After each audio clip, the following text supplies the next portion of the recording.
Assalamualaikum warahmatullahi wabarakatuh. Innal hamdalillah nahmaduhu wa nasta'inuhu wa nastaghfiruh wa na'udzu billahi min shururi anfusina wa min sayyiati a'malina. Man yahdihillahu fala mudilla lahu wa man yudlil fala hadiya lahu. Wa asyhadu an la ilaha illallah wahdahu la syarika lahu. Wa asyhadu anna Muhammadan abduhu wa rasuluhu la nabiyya ba'da. Allahumma salli wa sallim wa barik ala Muhammadin sallallahu alaihi wa ala alihi wa ashabihi wa man tabi'ahum bi ihsanin ila yaumiddin, amma ba'd. Puja dan puji syukur kita panjatkan kepada Allah Jalla Jalaluh yang telah melimpahkan nikmat kepada kita semua. Semoga salawat dan salam selalu tetap tercurah kepada junjungan kita baginda Nabi Muhammad sallallahu alaihi wasallam.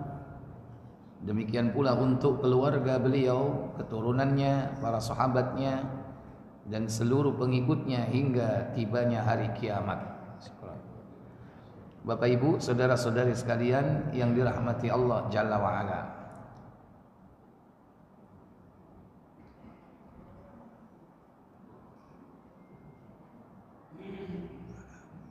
Malam ini belum ada informasi yang mutakhir tentang bahasan apa yang akan kita bahas pada malam ini, karena tidak ada informasi yang sampai ke saya. Saya akan bahas tentang keutamaan bulan Dzulhijjah. Bulan Dzulhijjah dari dua kata Dzu Al-Hijjah, dari haji yang artinya memiliki syariat di dalamnya haji.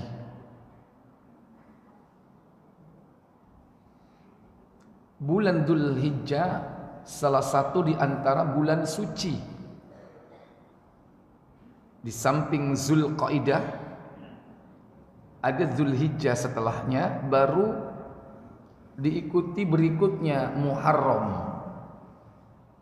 Adapun yang menyendiri dari tiga ini yakni Rajab, Mudhar. Bulan suci sebagian adalah bulan haji. Bulan suci yang termasuk bulan haji yaitu Zulqaidah dan Dzulhijjah. Muharram tidak termasuk bulan haji. Rajab tidak termasuk bulan haji. Hanya Zulqaidah dan Dzulhijjah. Ditambah dengan satu bulan lagi sebelumnya yaitu Syawal. Sehingga bulan haji itu adalah Syawal, Zulqaidah dan Dzulhijjah. Oleh karena itu orang yang berangkat haji mulai Syawal boleh. Dia pakai ihramnya. Dia bertolak dari mabit, bertolak dari miqat mulai dari bulan Syawal.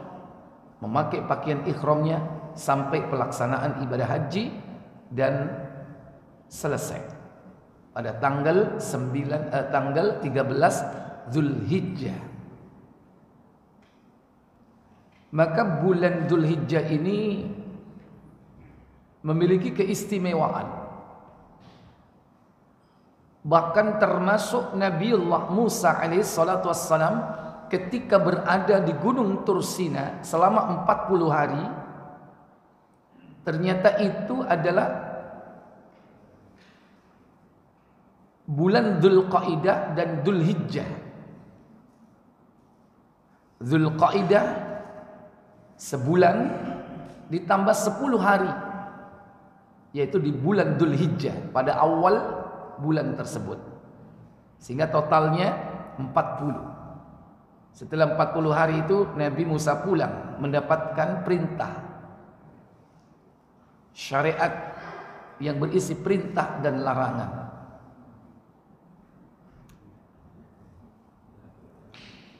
Bapak Ibu, saudara-saudari yang dirahmati Allah, di dalam bulan Dzulhijjah ini yang menjadi fokus perhatian adalah yakni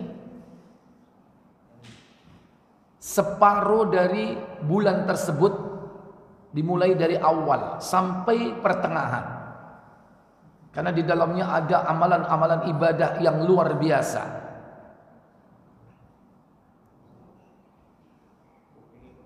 Adapun pembagian dari dua ini, yakni ada yang disebut dalam bulan Dzulhijjah itu ayyamum ma'lumat, dan yang kedua ada yang disebut dengan ayyamum ma'dudat.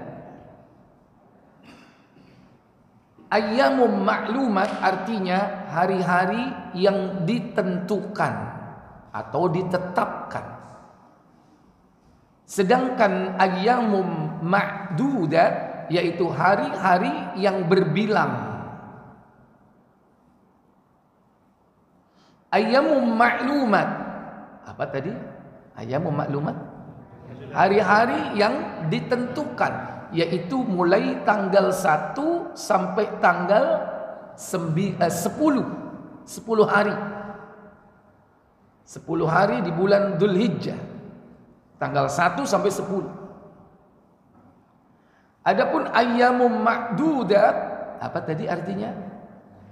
Hari-hari yang berbilang, yaitu mulai tanggal 11, 12 dan terakhir 13. Inilah pembagian istilah dalam bulan Dzulhijjah. Yang baik itu ayyamum ma'lumat dan ayyamum ma'dudat, dua-duanya memiliki keutamaan. Dan di antara keduanya ini amal yang paling dianjurkan yaitu zikrullah, mengingat Allah, berzikir. Ini amal yang dua-duanya baik ayyamum ma'lumat atau ayyamum ma'dudat ada.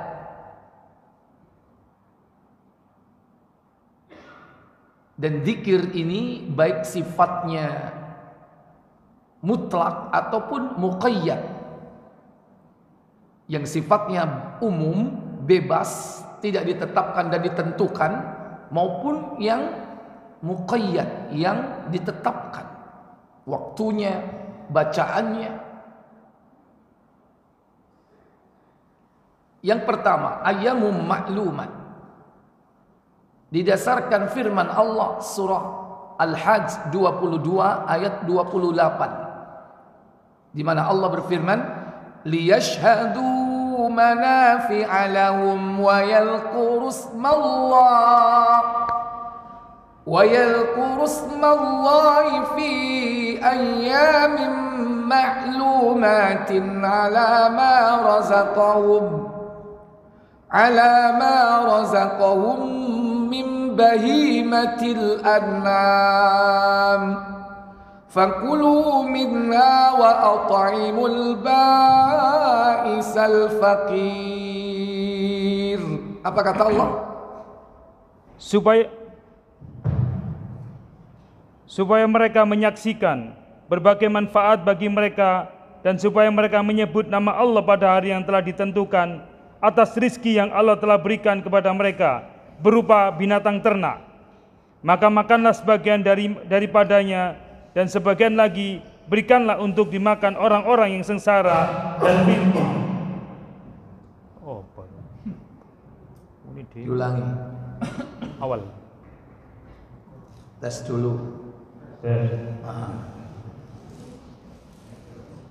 Supaya mereka menyaksikan berbagai manfaat bagi mereka, dan supaya mereka menyebut nama Allah pada hari yang telah ditentukan atas rizki yang Allah telah berikan kepada mereka berupa binatang ternak. maka makanlah sebagian daripadanya, dan sebagian lagi berikanlah untuk dimakan orang-orang yang sengsara dan fakir. Iya.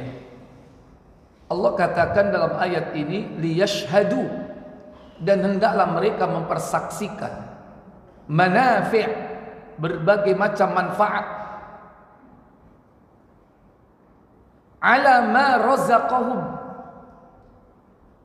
atas rizki yang telah Allah berikan kepada mereka. Berupa apa? Min bahimatil an'am, dari jenis hewan ternak.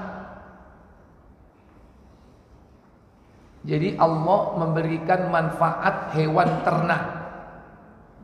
Ibnu Katsir menjelaskan dalam ayat ini, manfaat yang dimaksud adalah manafi'a fid dunya wa manafi'a fil akhirah. Manfaat dunia dan manfaat akhirat. Adapun manfaat akhirat sudah jelas. Dari binatang tersebut ada syariat yang bernama kurban.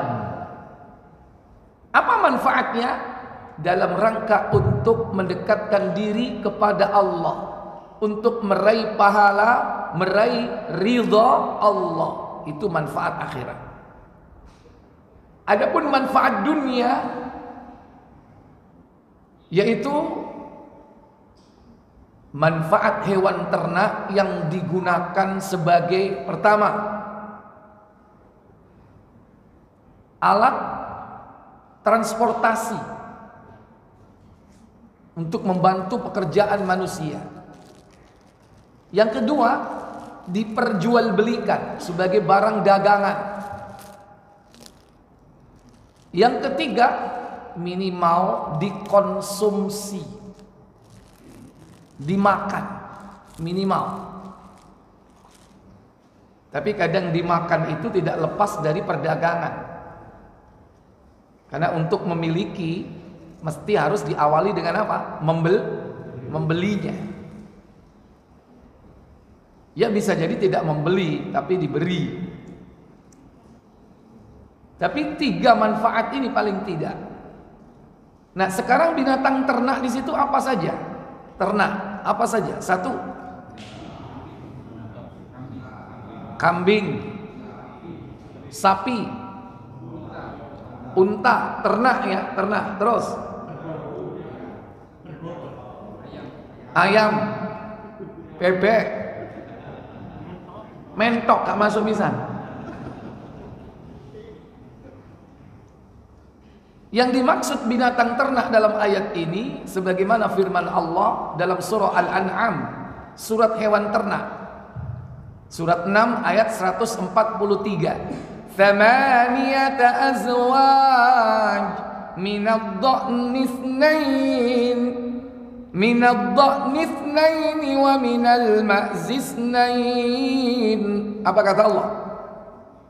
Yaitu 8 binatang yang berpasangan. 8 binatang yang berpasangan. Jadi kalau 8 berpasangan berarti jenisnya cuma berapa? 4. Apa saja? Sepasang domba. Sepasang domba. Berarti kalau sepasang apa dan apa? Jantan dan betina. 2. Sepasang dari kambing. Sepasang kambing. Ayat berikutnya 144, wa minal iblis itsnain wa minal baqari itsnain. Apa katanya? Dan sepasang dari unta dan sepasang dari lembu. Sepasang unta, sepasang lembu atau sapi. Berarti cuman dibatasi 4 ini. Apa saja tadi, Pak? Urut, domba, kambing, unta, sapi, dan 4 inilah yang dipakai sebagai kurban. Sekalipun disebut ternak, ayam nggak masuk. Meskipun orang menyebut ternak lele, lele nggak masuk. Enak lah kurban lele. Bangsa karung. Sing dodol pecel lele bendina kur bele terus. An'am sebagai konsumsi, sebagai perdagangan, sebagai transportasi. Tapi sebagai alat tunggangan cuma dua, apa dan apa? Mungkin unta, mungkin sapi, membantu pekerjaan manusia. Wedhus aja mok tumpaki rek. Nggak bisa dipakai sebagai tunggangan. Nah, kita dianjurkan bersyukur atas nikmat Allah, atas berupa hewan ternak ini, min bahimatil an'am. Fakulu minha, maka makanlah sebagian. Wa at'imul ba'is, dan berikan sebagian kepada orang-orang yang fakir. Maaf, berikan kepada orang-orang yang sengsara. Al-ba'is, al-fakir, lagi sengsara. Dari ayat ini dijadikan dalil oleh para mufassir dibolehkannya memakan sebahagian dari hewan kurbannya, maksimal 1/3. Karena di sini ada pembagian 1/3. Kau makan untuk orang sengsara dan untuk orang fakir. Nah, dalam ayat ini kita diperintah apa? Wa yadhkurusmallah, dan sebutlah nama Allah fi ayyamin ma'lumat, pada hari-hari yang telah ditetapkan itu sebutlah nama Allah. Maka di dalam Musnad Imam Ahmad,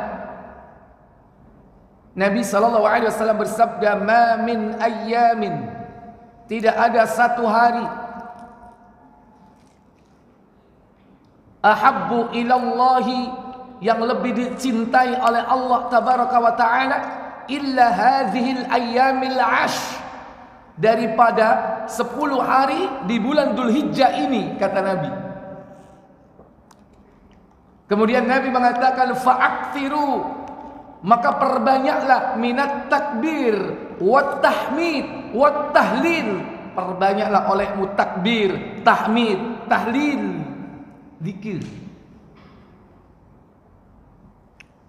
Maka mulai 1 Dzulhijjah perbanyaklah takbir kepada Allah Jalla wa'ala, tahmid kepada Allah, memujinya, tahlil, tasbih, baik secara umum, mutlak, kapanpun, dimanapun, kecuali di tempat-tempat yang diharamkan, dengan banyak-banyak kita melakukannya, tidak ditetapkan jumlahnya. Adapun zikir yang muqayyad itu ditetapkan waktunya dan bacaannya. Di antara yang muqayyad, yang ditetapkan bacaannya dan waktunya adalah labbaik Allahumma labbaik, labbaik la syarika laka labbaik, innal hamda wan ni'mata laka wal mulk la syarika lak. Bacaan apa itu? Talbiyah. Talbiyah. Kapan dimulai dibaca? Ketika seseorang memakai ihram dan dia berada di miqat. Mungkin di Dzulhulaifah, orang bilang Bir Ali. Mungkin di Dzatu Irq. Mungkin di Yalamlam. Atau mungkin di Qarnul Manazil, untuk melaksanakan haji atau umrah. Waktunya ditetapkan, bacaannya ditetapkan, jumlahnya tidak ditetapkan. Yang kedua, yaitu bacaan Allahu Akbar, Allahu Akbar, Allahu Akbar. Terus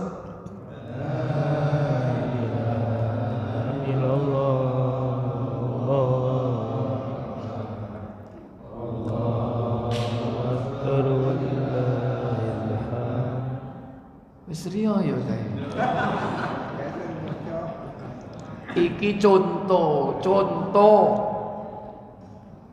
Orang bilang apa ini bacaan? Takbir, ojo takbiran. Senengane lo dikai an. Ya. Wis bener-bener tahlil dikai an. Suka lo mesti ngei an iki. Gak mesti sing ditambahi an iku apik. Bojo dikai an bahaya.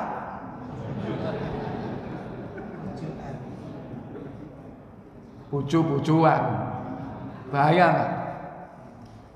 Ya, jadi Bapak Ibu saudara sekalian, kalimat ini dibaca kapan? Ditetapkan oleh Nabi, diberi contoh oleh Nabi, yaitu pada tanggal 9 Dzulhijjah, hari Arafah. Nabi mengucapkannya selepas sholat subuh. Beliau setelah ngimami menghadapkan wajahnya ke sahabat, lantas bertakbir. Disebutkan dalam riwayat Ad-Daruqutni dengan 2 takbir. Allahu Akbar, Allahu Akbar, La ilaha illallah, Allahu Akbar, Allahu Akbar walillahil hamd. Dalam riwayat Al-Hakim disebutkan 3 kali. Allahu Akbar, Allahu Akbar, Allahu Akbar, dan seterusnya. Ojo rebut loro apa telu.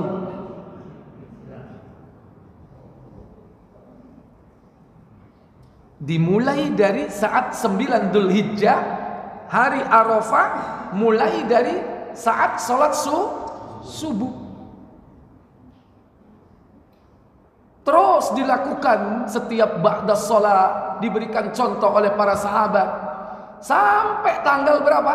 13 Dzulhijjah, akhir dari hari Tasyrik. Ini zikir-zikir yang muqayyad. Maka perbanyaklah berzikir, menyebut nama Allah. Kemudian yang kedua, ayyamum ma'dudat, hari-hari yang berbilang, yaitu mulai dari tanggal berapa tadi? 11, kemudian ya 12 dan 13 hari Tasyrik. Didasarkan atas firman Allah dalam surah Al-Baqarah, surat yang kedua, yaitu pada ayat yang ke-203. Allah tabaraka wa ta'ala berfirman dalam ayat tersebut, "Wadhkurullaha fi ayyamin ma'dudat." فمن تعجل في يومين فلا إثم عليه ومن تأخر فلا إثم عليه لمن اتقى واتقوا الله واعلموا أنكم إليه تحشرون. Apa kata Allah? Dan berzikirlah dengan menyebut Allah dalam beberapa hari yang berbilang. Barang siapa yang ingin cepat berangkat dari Mina sesudah 2 hari, maka tiada dosa baginya. Dan barang siapa yang ingin menangguhkan keberangkatannya dari 2 hari itu, maka tidak ada dosa pula baginya, bagi orang yang bertakwa. Dan bertakwalah kepada Allah, dan ketahuilah bahwa kamu akan dikumpulkan kepadanya. Wadhkurullaha, dan berzikirlah kepada Allah, fi ayyamin ma'dudat, pada hari-hari yang telah berbilang, hari-hari yang berbilang. Ini kaitannya dengan ibadah haji. Ayat ini berkaitan dengan ibadah haji secara khusus. Adapun secara umum tetap kita dianjurkan berzikir, yaitu pada hari-hari tasyrik, mengingat Allah. Kata Allah, dan berzikirlah, mengingat Allah, fi ayyam, dalam hari-hari ma'dudat, yang berbilang.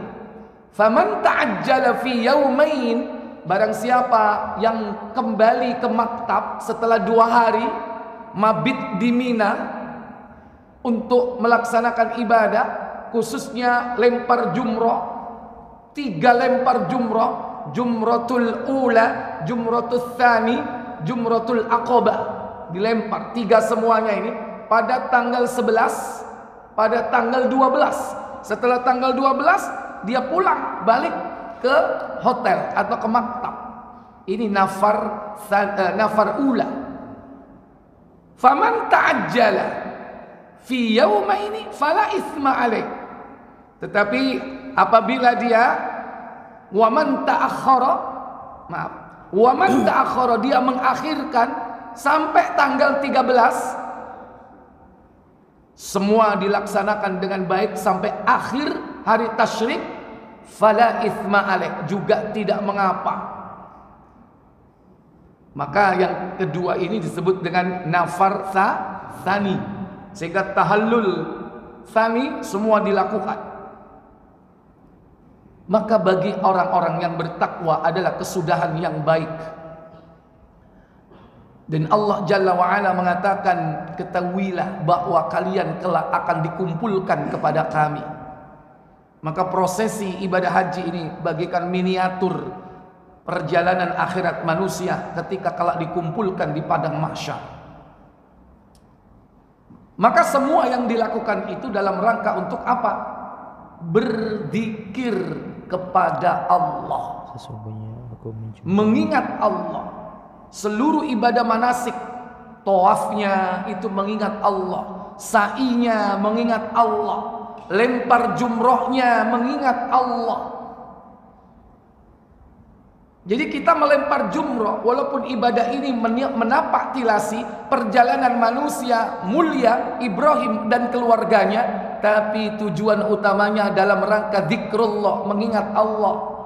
Maka jangan ada keyakinan bahwa lempar jumroh itu melempar syaitan. Nanti kalau kena orang lain berarti orang lain dianggap, nek kena awakmu dewe berarti awakmu. Semata-mata hanya dalam rangka zikrullah, ingat Allah. Demikian pula berkurban dalam rangka apa? Dalam rangka mengingat Allah. Karena daging-daging, darah-darah yang ada di kurban itu sama sekali tidak akan sampai kepada Allah. Tetapi yang sampai kepada Allah itu adalah apa? Ketakwaan kita.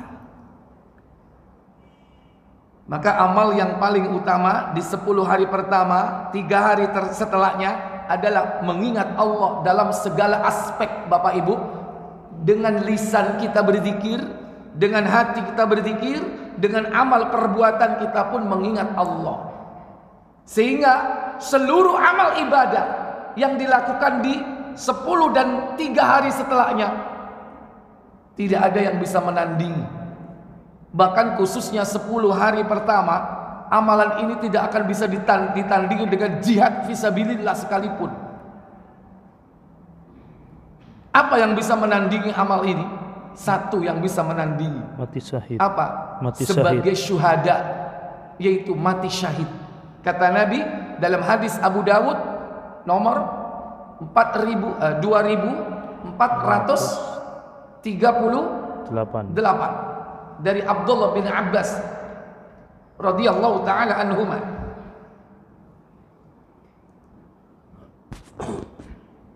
Silakan. Dari Ibnu Abbas radhiyallahu anhu ia berkata, Nabi sallallahu alaihi wasallam bersabda, apa sabda beliau? Tiada hari yang amal soleh di dalamnya lebih menyenangkan kepada Allah daripada hari-hari ini, yaitu hari-hari 10 Zulhijjah. Sahabat bertanya, ya Rasulullah, tidak pula dengan berjihad di jalan Allah? Nabi sallallahu alaihi wasallam menjawab, ya, tidak pula berjihad di jalan Allah, kecuali seorang laki-laki keluar untuk berjihad dengan jiwa dan hartanya, lalu ia kembali dari jihad dengan tidak membawa apapun. Ketika ditanya apakah tidak juga bisa ditandingi dengan jihad fisabilillah, kata Nabi, wala jihad fisabilillah, tidak juga jihad fisabilillah, illa kecuali kata Nabi, rajulun kharaja binafsihi wa mali seorang yang keluar berjihad dengan jiwanya, dengan hartanya, falam yarji min dzalika bi syai'in, sementara dia kembali tidak membawa apa-apa, tidak membawa jiwanya, tidak membawa hartanya, dia pulang cuman apanya? Mungkin jasadnya saja, atau bahkan mungkin hanya namanya saja pulang. Hanya mati syahid yang bisa menandingi amal yang dilakukan di 10 hari pertama di bulan Dzul Hijjah.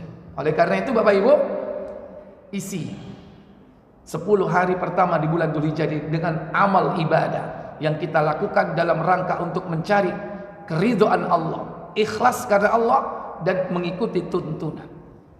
Maka amal-amal yang sudah ada, sholat fardu 5 waktu, amal-amal wajib yang lain tetap dipertahankan, ditambah dengan amalan-amalan sunnah. Apa di antara amalan sunnah selain dari zikir tadi? Yang kedua, yaitu as-siyamu sunnah, berpuasa sunnah, yakni puasa mulai tanggal 1 sampai dengan tanggal 9. Khususnya yaitu puasa pada hari yang ke-9 yang disebut dengan puasa Arafah. Maka diperbolehkan oleh para ulama mulai tanggal 1 sampai dengan 9. Didasarkan atas hadis secara umum pengertiannya yang terdapat dalam riwayat istri-istri Nabi dalam hadis Abu Dawud 2437.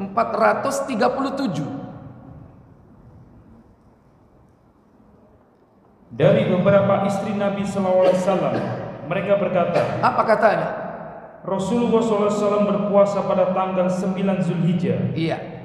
Dalam hadis ini disebutkan karena Rasulullah sallallahu alaihi wasallam adalah Rasulullah sallallahu alaihi wasallam terbiasa yasumu, berpuasa tis'a Dzulhijjah. Tis'a Dzulhijjah bisa diartikan 9 hari di bulan Dzulhijjah.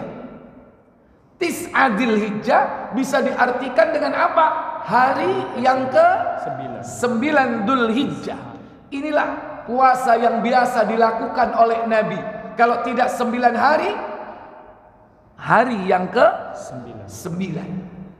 Puasa sunnah apa lagi? Lanjut. Hari Asyura. Asyura wa yauma Asyura, tanggal 10 Muharram yang ketiga. Dan 3 hari setiap bulan. Wa thalathata ayyam fi kulli syahrin, 3 hari dalam setiap bulan. Pokoknya 3 hari. Kalau pas di pertengahan disebut dengan ayyamul bid, hari-hari putih, 13, 14, 15. Kalau tidak di tengah-tengah, bebas. Pokoknya dalam setiap bulan. Itu yang biasa dilakukan Nabi. Kemudian beliau mengawalnya dengan puasa hari Senin dan Kamis. Fal awwalahu bil itsnin wal khamis, dan beliau mengawali puasa beliau dalam bulan-bulan itu dengan puasa di hari Senin dan kemudian di hari Kamis. Inilah puasa-puasa Nabi. Tidak termasuk di dalamnya puasa Daud, karena Nabi seumur hidup belum pernah puasa Daud. Sekalipun Nabi pernah menyarankan kepada Abdullah bin Amr al-As, tapi Nabi tidak pernah melakukannya. Maka laksanakan ibadah puasa di dalam 10 hari pertama di bulan Dzulhijjah. Yang ketiga, khususnya yaitu puasa hari ke-9 di bulan Dzulhijjah, yang kemudian nanti disebut dengan puasa Arafah. Karena istilah Arafah itu baru setelah adanya 9 Dzulhijjah. Karena sebelum ada istilah Arafah, 9 Dzulhijjah jauh sebelumnya sudah ada. Dan Nabi terbiasa melakukan puasa 9 Dzulhijjah. Apa manfaatnya? Baik, buka Muslim 1131 tentang manfaat puasa Arafah.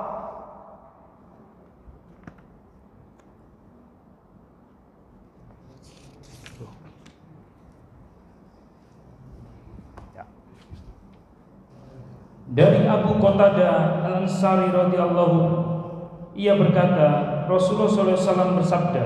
Apa sabda beliau? Rasul ditanya orang tentang puasa hari Arafah. Jawab beliau, semoga dapat menghapus dosa tahun yang lalu dan yang akan datang. Ahtasibu, kata beliau,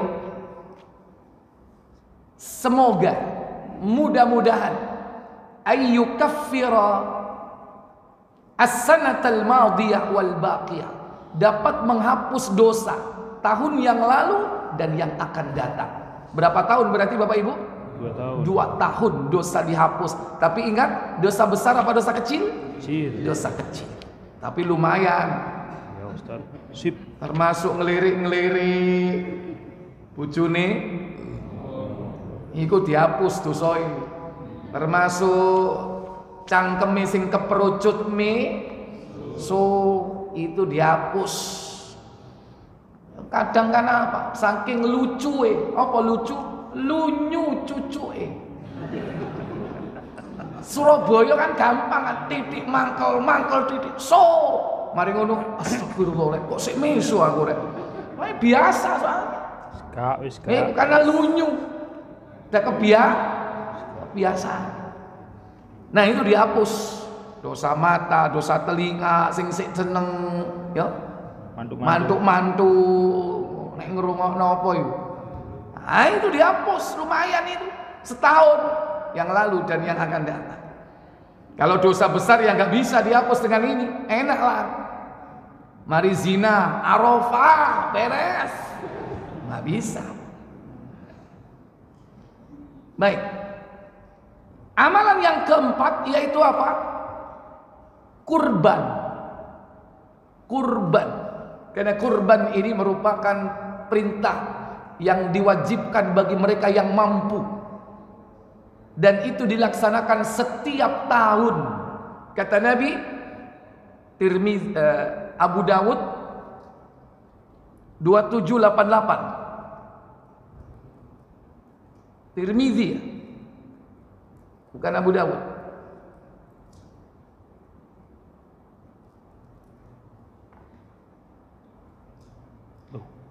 Dari Mihnab bin Sulaim 2788. Kalau enggak Tirmizi, Abu Dawud. Abu Dawud ya, silakan.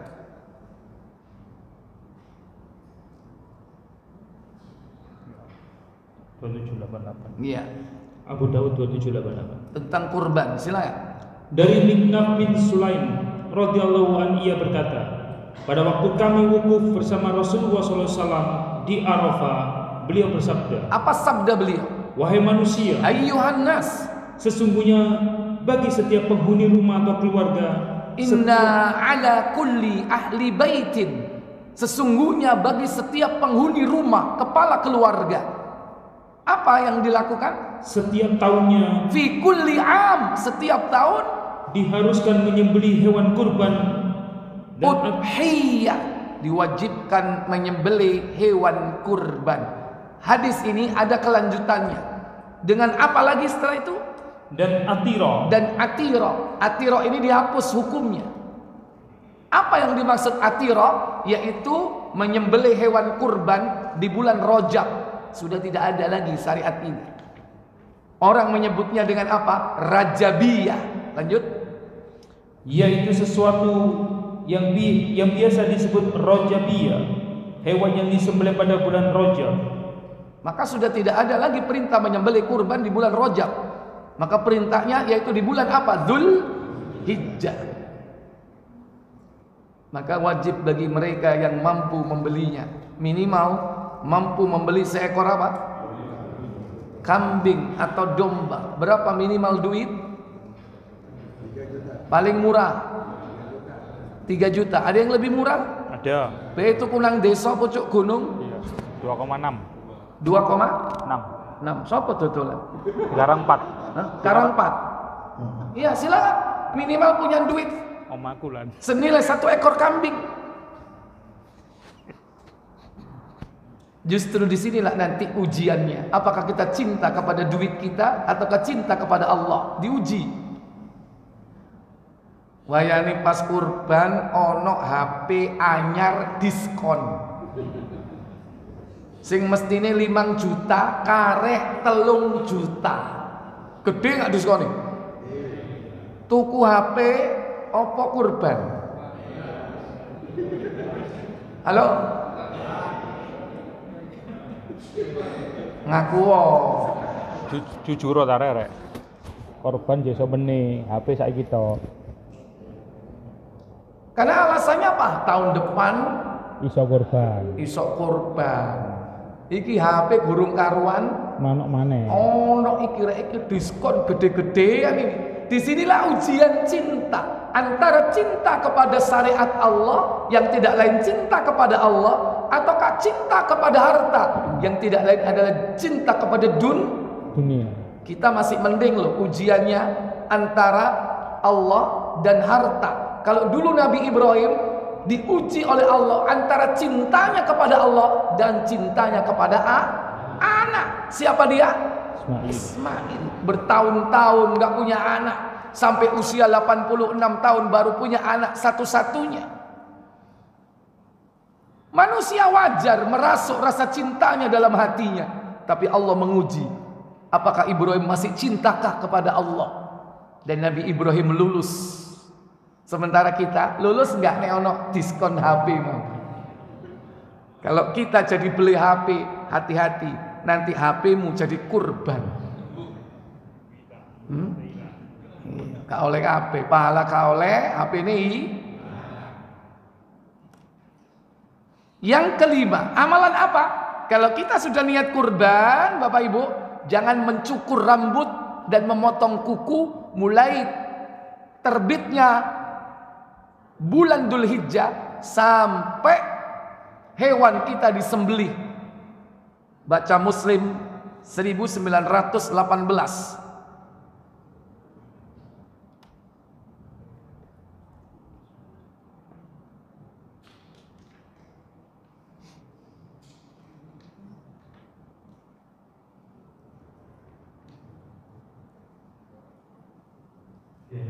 Silakan.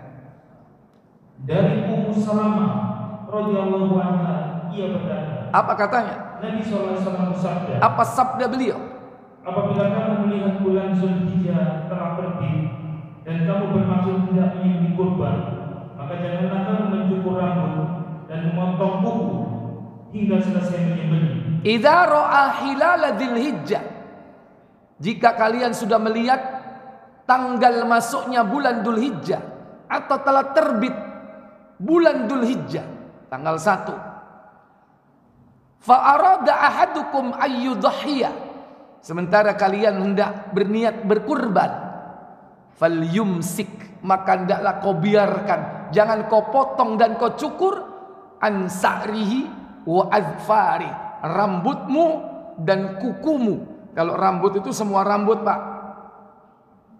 Kalau kuku ya kuku kita ini nggak boleh dipotong. Hatta yudhi, hingga kalian menyembelih, artinya hingga hewannya itu disembelih. Sampai kapan? Ya tergantung belih kapan. Nek belih tanggal 11, ya berarti sampai hewannya disembelih. Jangan nyukur bre. Makanya engko ero wong-wong sing kurban iku ero. Biasane brengose bersih, saya ketok jerongot. Tapi ojo jaim, ojo alibi. Brengose gak dicukur, cek diwara.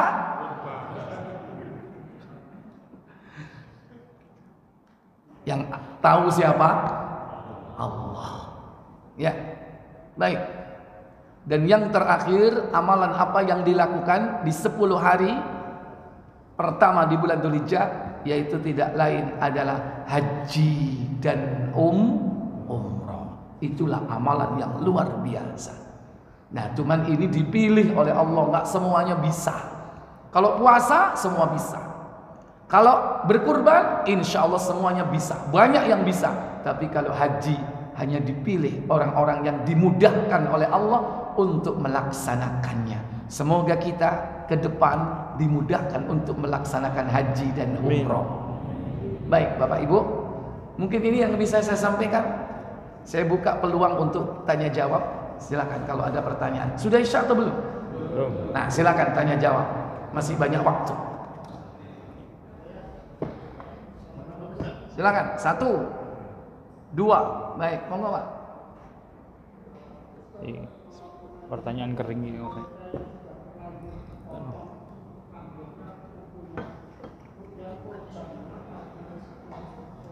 Gak usah.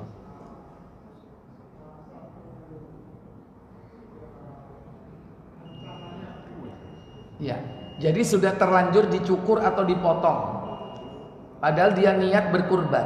Pertanyaannya begini, dulu mana niat berkurbannya dengan memotongnya? Halo? Kalau dulu memotongnya, baru kemudian niat berkurban, nggak masalah. Yang masalah itu duluan niatnya. Duluan niatnya, baru dipotong dan dicukur.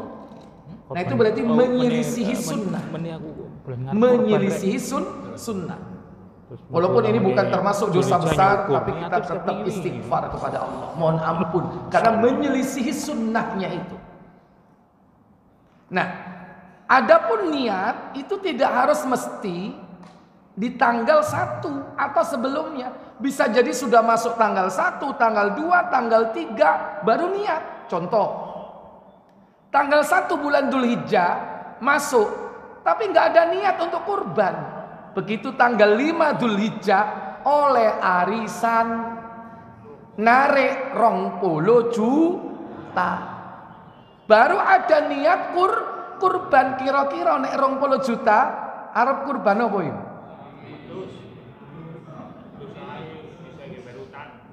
Lho wedhus dari ini sisanya gawe nyaur utang. Pengalaman nih, Pak.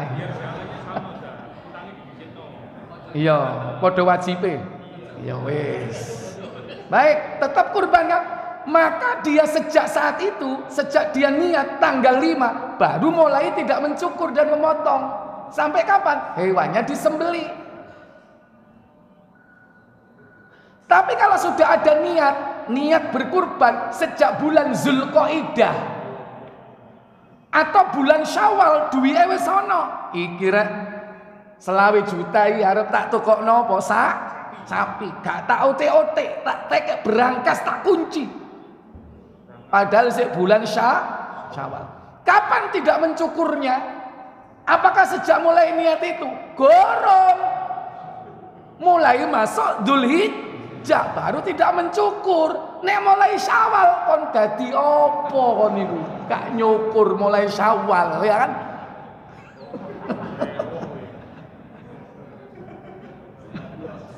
Ya kan? Kukuwe dadi maklam.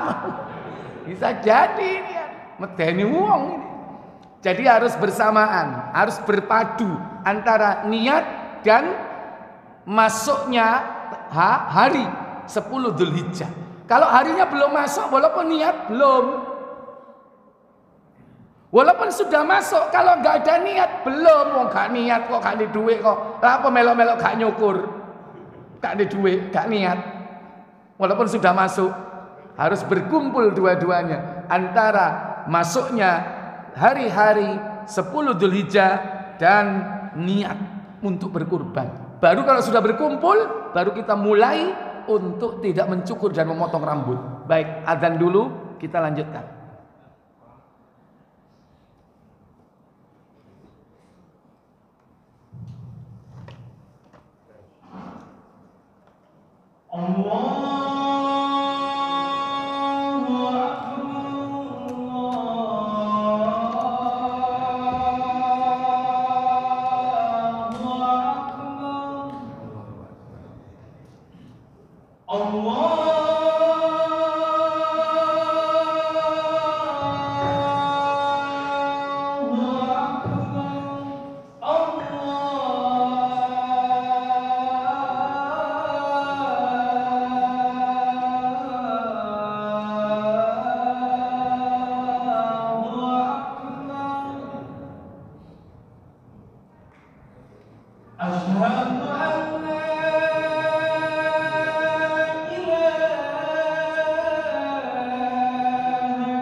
Asyhadu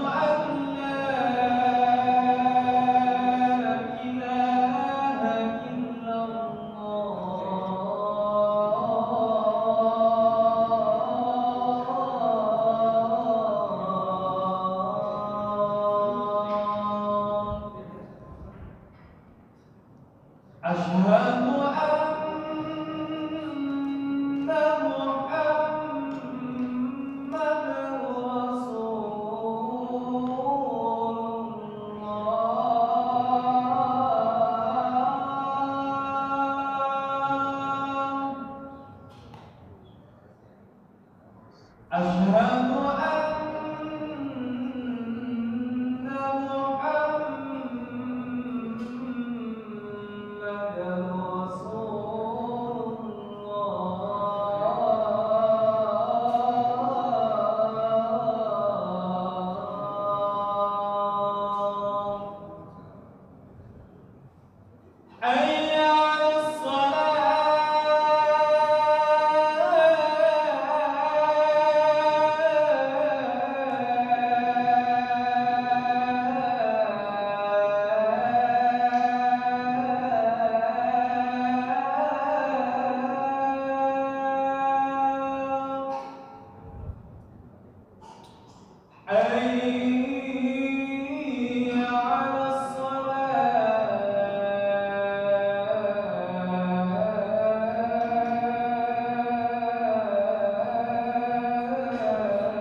Baik Bapak Ibu, saudara-saudara sekalian, pertanyaan kedua dari Bapak, silakan.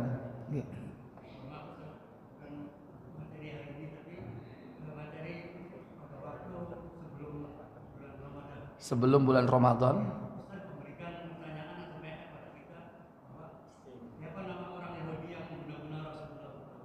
nama orang Yahudi yang mensihir Rasulullah.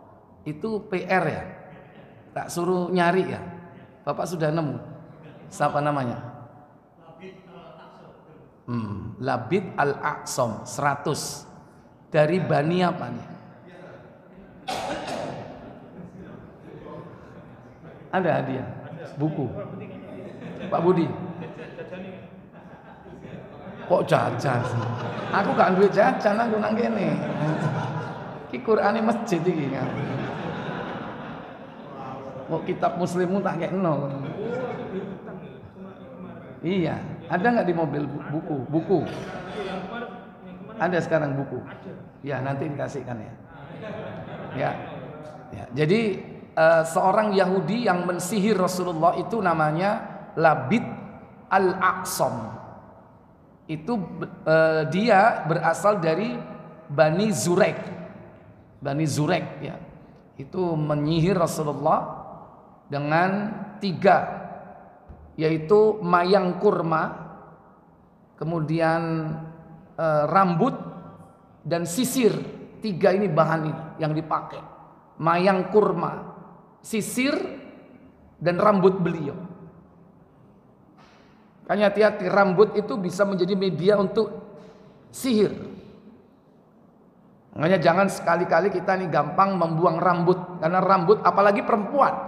Rambut perempuan itu aurat. Walaupun dia udah lepas dari kepala, itu aurat. Rambut wanita itu dia masih nempel ataupun sudah jatuh, itu aurat. Maka harus diamankan, dikubur. Ya. Jangan sembarangan. Ngane nek nginep nang hotel, pemene wong wedok iku didelok kaya ana rambute sing lugur. Bunang kasur, bunang lantai, bunang jeding. Ya, dibersihkan itu rambutnya, harus diamankan. Ya, jadi itu bahannya. Dan 3 bahan sihir ini oleh Labid al-Aqsam itu dimasukkan ke dalam sumur. Sumur apa? Siapa yang tahu? PR lagi kan. Waduh kon. Kan tentek gitu. Namanya sumur Dhi Arwan. Sumur Dhi Arwan. Setelah itu Nabi didatangi oleh 2 malaikat yang duduk di sebelah kepala dan kaki. Yang tidak lain nanti kemudian mengaku bahwa mereka berdua adalah malaikat Jibril dan Mikail. Bagaimana menangani orang yang terkena sihir? Yang pertama dilakukan apa? Mengambil benda-benda sihir itu dari sumurnya. Begitu didatangi sumur Dhi Arwan, ternyata airnya merah seperti darah. Setelah itu diambil. Ini cara menangani sihir itu, harus diambil benda-benda yang dikubur atau ditanam atau ditenggelamkan di tempat-tempat itu. Diambil. Setelah itu apa yang dilakukan? Boleh dikubur, dipendem, atau boleh dibakar. Kalau pengen balas, dibakar. Kalau nggak balas, ya dikubur begitu saja. Nah, Nabi menguburnya. Kenapa kau tidak membalasnya dengan membakarnya? Tidak, cukup aku menguburkannya saja. Tapi Nabi tidak membakarnya. Kalau membakarnya itu jine balik itu, wes nang dukune kaplok plak kon keliru kon ngirim aku kon. Dukune sing dikeplaki ya kan. Nah, itu caranya kalau kita menangani sihir. Jadi begitu. Wallahu a'lam. Ada? Loh, kok malah takut maneh?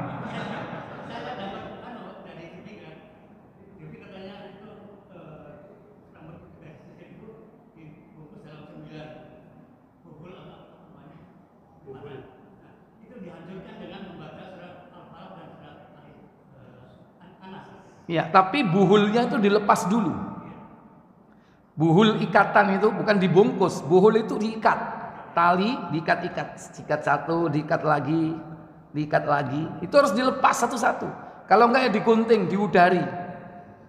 Baru kemudian dibacakan ayat kursi, dibacakan al-mu'awwidzat, baru dibakar.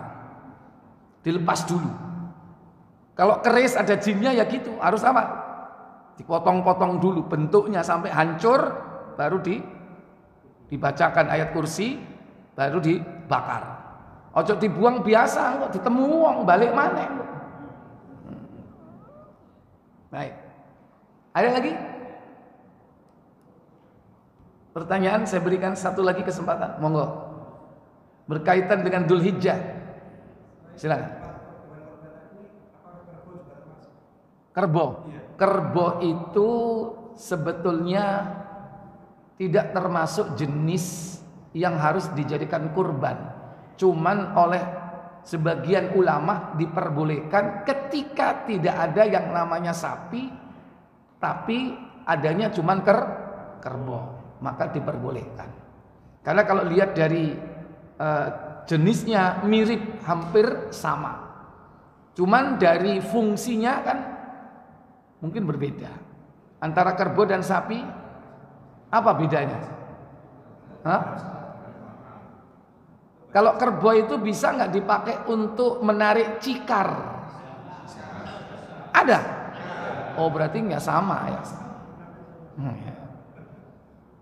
Jadi itu memang sebagian dari ulama memperbolehkan, yakni menyembelih kerbau, tapi kan nggak umum. Ya. Diperbolehkan kalau tidak ada jenis sapi, tapi ada yang mengkategorikan itu ya jenis sapi, ya termasuk satu spesies. Ada yang sapi jinak, ada yang sapi liar. Ya. Bagaimana dengan banteng? Ya, bagaimana dengan banteng misalnya? Kan itu masih satu jenis spesies yang sama, tapi kan nggak umum. Ya, beli banteng kan nggak umum kan?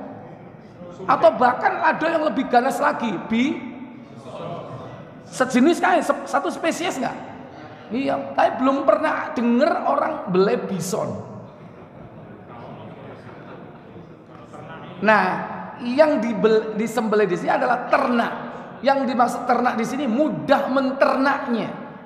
Lebih mudah mana ternak antara sapi dan kerbau?